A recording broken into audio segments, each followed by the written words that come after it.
ইলিশের ভরা মৌসুম, অথচ বাজারে গেলে ইলিশের দাম বেশ চড়া। আর সেই চড়া মূল্য নিয়ে মূলত ইলিশের স্বাদ গ্রহণ করতে হয় ভোক্তাদের।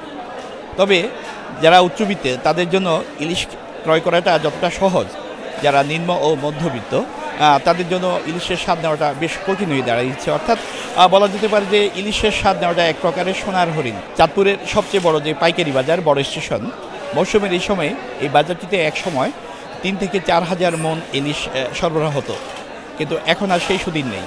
এখন এই বাজারটিতে প্রতিদিন এই ভরা মৌসুমে 400 থেকে 500 মন মাত্র ইলিশ সরবরাহ হচ্ছে। আর ইলিশের সরবরাহ কমে যাওয়াতে তার নেতিবাচক প্রভাব পড়েছে ভোক্তা পর্যায়ে। আর ভোক্তা পর্যায়ে নেতিবাচক প্রভাব পড়ার কারণে ইলিশের দাম বেশ চড়া। মাছ কেনার উদ্দেশ্যে আসছে, কিন্তু মাছের দাম খুব অতিরিক্ত। এখানে বিক্রেতা যারা, তাদের সাথে কথা বললাম, এই বছর মাছের উৎপাদন অনেক কম। ব্যাপারী এবং যারা এই ব্যবসার সঙ্গে জড়িত আছেন তারা বলেছেন যে নদ নদী এবং সাগরে আগের মতো সেই ইলিশ মিলছে না, যে কারণে ইলিশের দামটা বেশ চড়া। আগে মাছ পাইতো 3 পুন 4 পুন 5 পুন, কিন্তু অনেক মাছ পায় 8টা 10টা 12টা, কিন্তু আমাকে ওই তেল কিনতে লাগে আপনার 2000 3000। এবার 7 জন 8 জন বাকি যুগি আছে, খরচ আছে, সংসার আছে, আছে। অনলাইনে বিভিন্ন রেট দিয়ে বিভিন্নভাবে প্রতারিত করে অনলাইনে ব্যবসায়ীরা টাকা হাতিয়ে নেয়। কিন্তু আমাদের এখানে মাছের রেট বর্তমানে দেখা গেছে আমরা 1 কেজি আলা মাছটা 2200 থেকে 2250 টাকা কেজি আজকের মার্কেট। 1 কেজি 200-300 গ্রাম মাছটা 2500 টাকা কেজি, 800-900 গ্রাম 700 গ্রাম 800 এগুলো মাছগুলো 2000 টাকা কেজি। চাঁদপুর মাছঘাটের অবস্থা এখন মোটামুটি আগের তুলনায় মাছের সংখ্যাটা খুবই কম।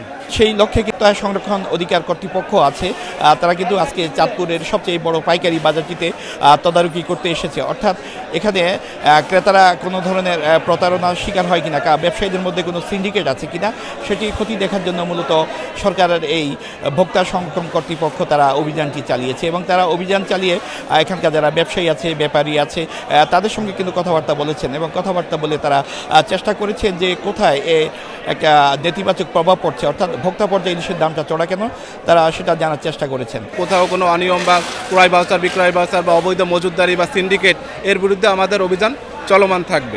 এখানে কিন্তু চাঁদপুরের মানুষজন নয়, দূরান্ত থেকে কিন্তু অনেকে ইলিশের স্বাদ নিতে আসেন, অর্থাৎ ইলিশ কেনার জন্য। তরতাজা ইলিশ এখানে পাওয়া যায় বলে তারা মূলত তারা ইলিশ কিনতে আসেন, কিন্তু দামটা শুনে আসলে অনেকে কিন্তু সেটি আর চেষ্টা করেও শেষ পর্যন্ত আসলে তারা আর ইলিশের স্বাদ নিতে পারছেন না। ব্যবসায়ীরা জানিয়েছেন যে সরকারের যদি প্রতি সপ্তাহে একটু তদারকি থাকে, তাহলে হয়তো এখানে যদি তাদের জানার বাইরে, অর্থাৎ ব্যবসায়ী নেতৃবৃন্দের জানার বাইরে যদি কোনো সিন্ডিকেট থাকে, সেই সিন্ডিকেটটি ভেঙে দেওয়া যাবে। এই তদারকিটা প্রতি সপ্তাহে একবার হওয়া উচিত, তাইলে খুচরা বাজার আর পাইকারি বাজারের মধ্যে একটা সমঝোতা থাকে। আর তদারকি না থাকলে কিছুটা বেপরোয়া হয়ে যায়। আমরা চেষ্টা করি মৎস্য বণিক সমিতি থেকে এগুলি করার জন্য, কিন্তু আসলে তারপরও কিছু বেপরোয়া হয়ে যায়। জাতীয় ভোক্তা সংরক্ষণ অধিকার কর্তৃপক্ষ কর্মকর্তারা বলেছেন আসলে এটি তাদের একটি নিয়মিত মনিটরিংয়ের অংশ, অর্থাৎ প্রতিনিয়ত তারা যে তদারকি করছেন তার এই তদারকির অংশ হিসেবে মূলত চাঁদপুরের সবচেয়ে বড় এই পাইকারি ইলিশের বাজারটিতে তারা অভিযান চালিয়েছেন এবং এখন পর্যন্ত বড় ধরনের কোনো অভিযোগ তারা খুঁজে পাননি। চাঁদপুরের সবচেয়ে বড় পাইকারি ইলিশের বাজার, বড় স্টেশন থেকে ফারুক আহমদ, সময় সংবাদ।